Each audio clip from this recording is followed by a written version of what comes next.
Who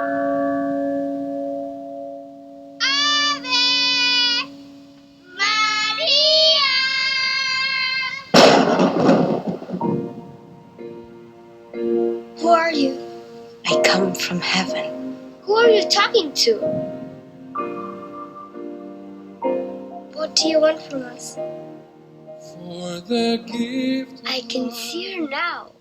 for the air we breathe. The first thing that you ought to do, if you really believe this story, is pray the rosary every day. I mean, how on earth can you say, I believe what happened at Fatima happened for real, and not be praying the rosary every day? It's just silly. A close friend I sent the trailer to, who happens to be a Muslim, and she watched the trailer, and I ran into her a few days later, and she had tears rolling down her cheeks, and she said, thank you for sending me that trailer. She said, for the past several months, I've been feeling drawn closer to God. And she said, I think this movie is going to be my path toward grace. Mm-hmm. Can you explain how this movie is different than what may have been done before? Well, it's different in so many ways. Let me just highlight a few of them. One of them is that we wanted to tell the story using all the technology that's available today, and to show the apparitions in a realistic and credible way, to have cinematography and costume design, set design, and everything that was just first rate with everything that's there today. So we wanted to make it a beautiful and credible story, so that when people looked at it, they would say, you know, I could see that happening. And they weren't suspending belief. They weren't, this is an interesting story until Mary appears, and then all of a sudden they suspend belief. So I think we aimed at that. I think the second thing is that most of the previous projects that have ever been done about this have ignored the context of the times.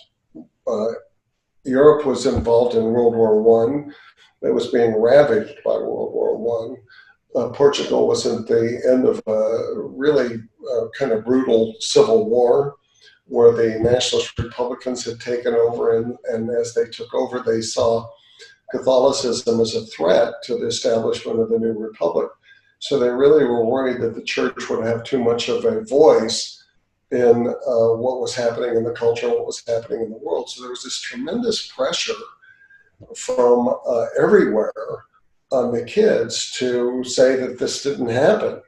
Their families were scared to death that they were all going to be thrown in jail or worse.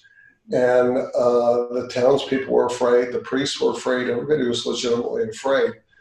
And those were legitimate. So one of the things that often happens in stories like this is they make the skeptics look silly, or like they were, kind of naive people stumbling along, just not wanting to believe. Everybody in the story who was skeptical or, opposed to the story getting out really had a legitimate reason to fear what was happening. And so, these were people with decent motivations. They just were misguided. And so we wanted to show it realistically what the shepherds went through from the shepherd's point of view. So this is all from Lucia's point of view. It starts with an older sister, Lucia, in the convent in the late 1980s, early 90s, being interviewed by Harvey Keitel, who's a skeptic about apparitions. And then as she answers his questions about the apparitions, the story itself unfolds as a flashback. And then that flashback is told predominantly through the eyes of little Lucia, age 10, who was the oldest of the three shepherds, but it puts it in the context of all three of the shepherds. And I think we've just been so blessed to have these three young children from Spain cast in the roles of shepherd, because they knocked it out of the park. Stephanie Gill, who played 10-year-old Lucia, and Sonia Braga, who played the 80-year-old Lucia. They both did an amazing job. No, it's I listened to your great interview on Radio Maria as well. She did a fantastic job, and I could hear in your voice how thrilled you were about these young actors, how lucky you were to find them. It just encourages me for sure to see the movie. And speaking about seeing the movie, comes to mind the COVID obstacles. Obviously, it's gigantic, and you read the publicity about the movie, and it's going to be released in 1,000 theaters or more, which is incredibly exciting. That you're reaching this scale. Is that still on track? Are we going to have a wide release? I live in the DC area. Cecelia lives down in Miami somewhere. And can we see the movie this weekend? You can see it this weekend. You may have to watch it on demand. It's going to be nationally on demand. So whoever your cable TV provider is, if you want to watch it at home for home rental, you can get it on demand, which is unusual that we're doing that at the same time as theatrical release. Later on in the week, as the time approaches, as the weekend approaches, we'll be putting on our website, FATIMAthemovie.com, we'll have a listing of all the theaters that will be showing it. And I'm anticipating that there'll be rolling openings because some states still are not allowing their movie theaters to open and so forth. And so we're not going to know right up until the weekend it's released, which is the 28th, the weekend of the 28th, exactly which theaters it will be in. And then it will be different theaters every weekend. Once it opens, then it'll open in some more, then some more, then some more, and so forth. And I think people should see it on the big screen because it's so cinematically beautiful. It was designed to be viewed on the big screen. But if you can, and there's nothing around, then it's a beautiful movie if you watch it at home too on demand. Well, I'm certainly going to, if I can, wait to see it on a big screen. I've got a bunch of friends. We're going to go. We can't wait. I mean, I'm just thrilled about this idea. I saw a $17 million production budget, which is just, to me, it just seems impossible that somehow you raised that money to do a movie about the Blessed Mother. Congratulations. It's a miracle. Mm-hmm. And what was the big challenge in getting, convincing may not be the right word, but raising that kind of money? Was it easy, hard? Well, it's always hard. Well, you have to go outside the industry because people in the industry aren't funding movies that have anything to do with faith or religion these days. And this this really isn't about religion per se. It's about this experience that's happened with the three shepherds. And it's designed to appeal to a crossover audience. So we have lots of people who are not believers, who are not Catholics, people who didn't even know the story of Fatima, who are seeing the movie and just being blown away with it because it's so well done. But it was hard to raise the money. And we could have made the movie earlier for a lesser budget, but it wouldn't have been the movie we wanted to make. And it would have been the kind of movie that brings glory and honor to Mary and to God.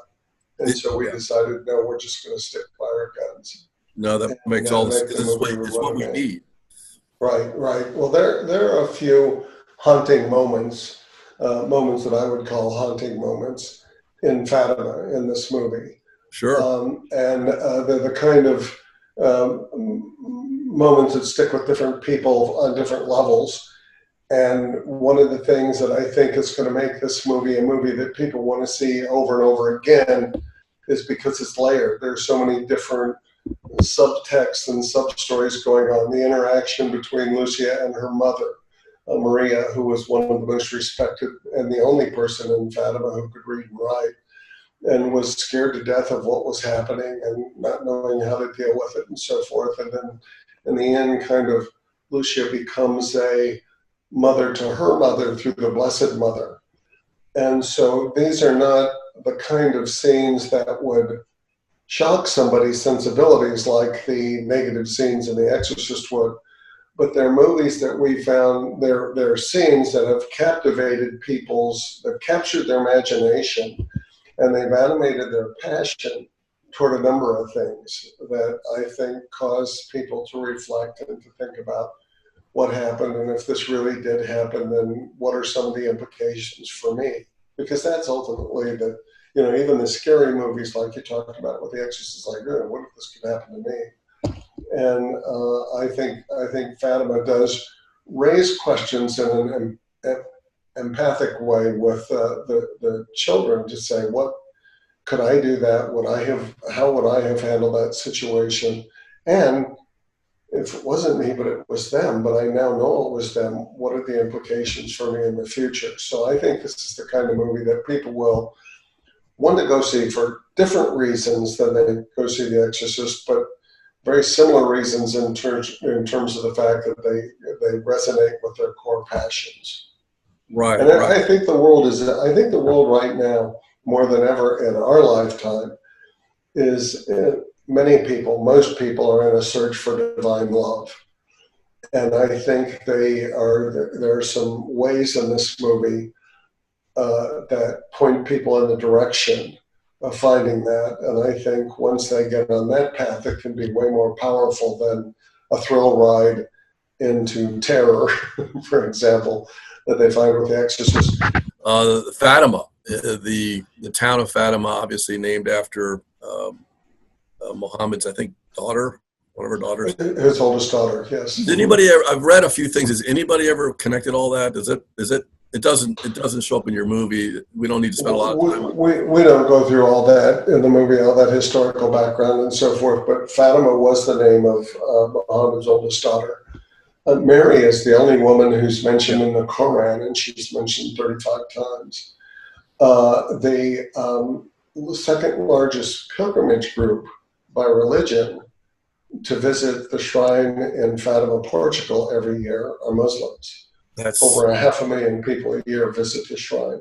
And so there's a special affiliation and a special connection there. So maybe this can be maybe the movie can be something that helps bridge that gap and brings about peace and understanding as well. Yeah, that would certainly help.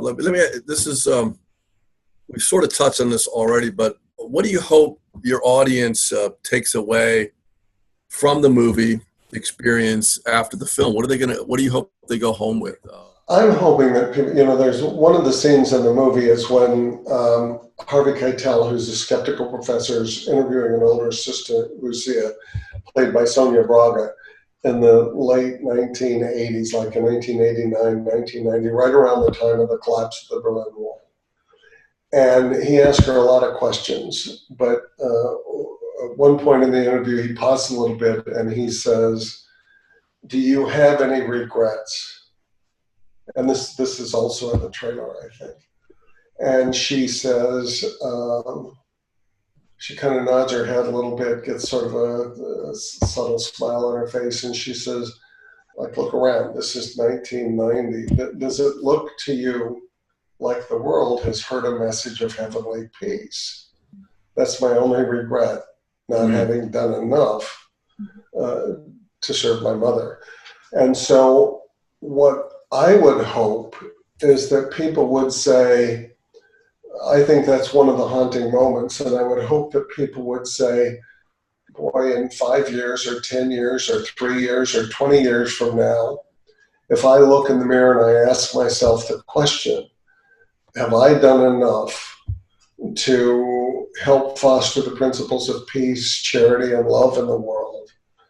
Can I look in the mirror confidently and say, yes, I have. I've done everything I can to make the world a better place and to bring love, charity, faith, and peace to the world for the glory of God.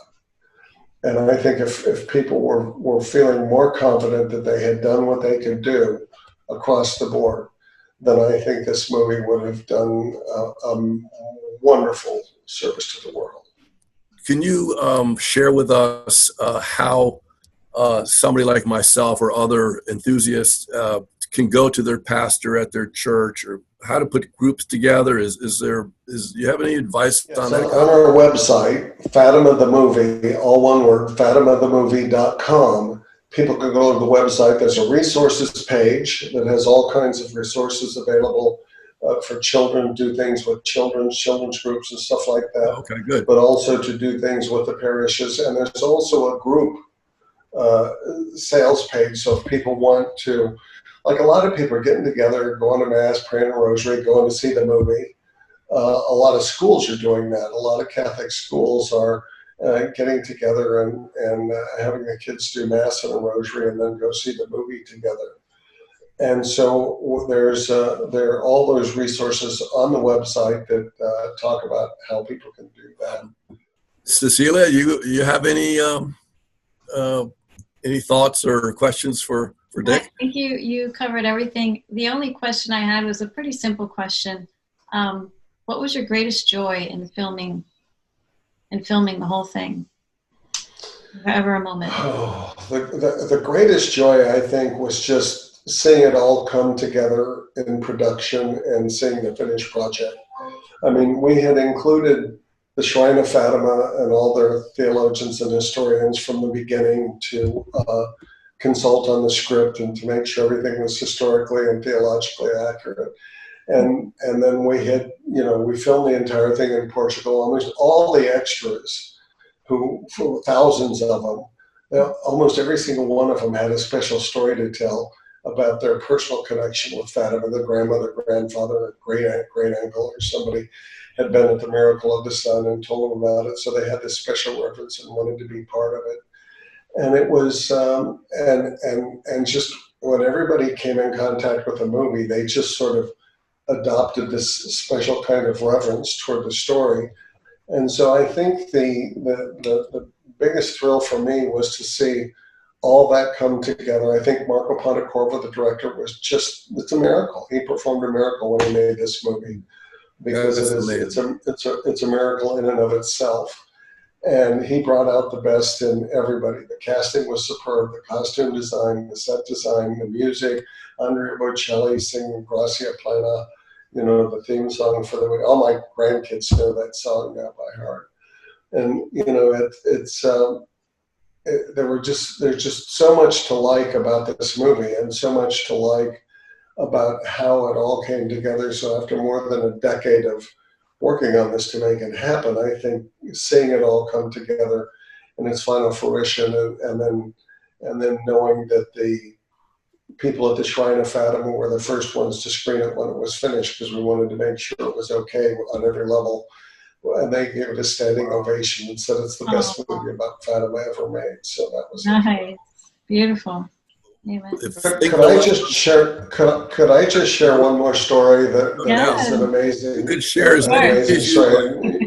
You may want to edit this out, but it's shortly after we decided to make the movie. We decided to make the movie on a Thursday. And we were so excited about it and so thrilled. And this is just a perfect movie for Origin Entertainment. It fits with our brand of transformative entertainment. It's a wonderful story, and it's going to be amazing. And we had this vision, and the vision itself just ignited us with a passion. That Sunday night, a friend of mine, a longtime friend, called, and she said, for the past several months, I've had custody of the traveling icon from Portugal, the statue of Mary. Mm-hmm. And I've been praying all weekend as to who to give it to next, and your name keeps coming up.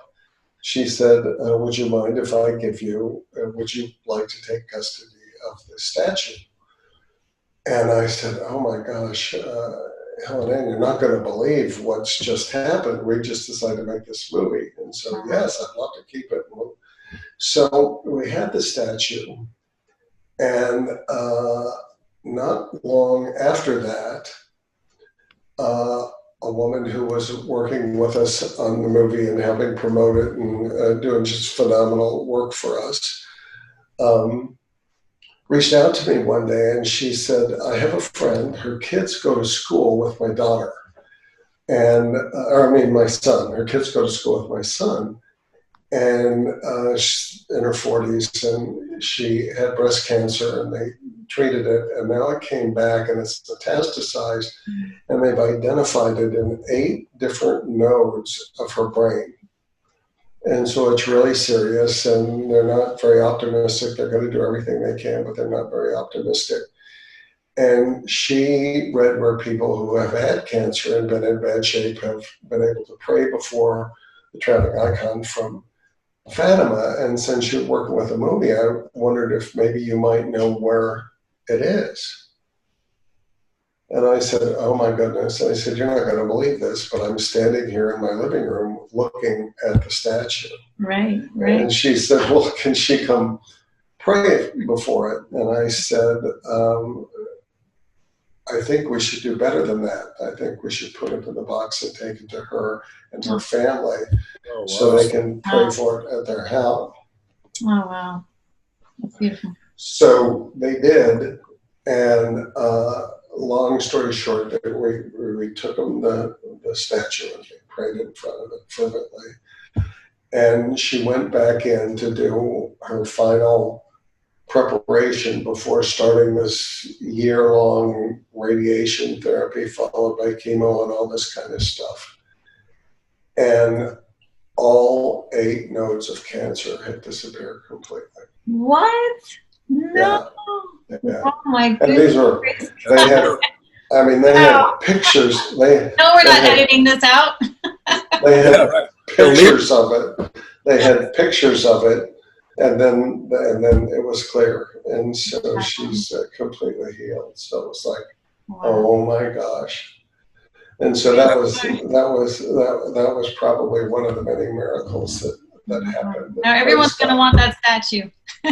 Right? Yeah, that's a good point. Thank you. Nice to meet you, Cecelia. Take care. Take care. Bye bye. God bless you both. God bless you. Bye bye.